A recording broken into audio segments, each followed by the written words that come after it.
In this video, we're going to show you how to edit a recipe as a florist.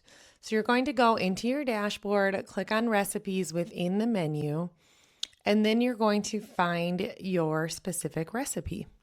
So scroll down, figure out exactly what wedding you're trying to edit. Okay, let's go to Jessica's wedding, and say you want to edit the bridesmaid bouquet. You're going to click on the little edit button.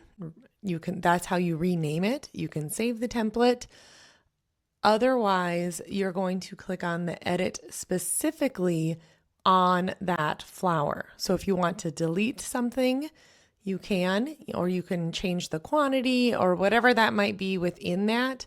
Otherwise, you're going to click on the little plus sign button between the quantity and the rename to add a different type of flower.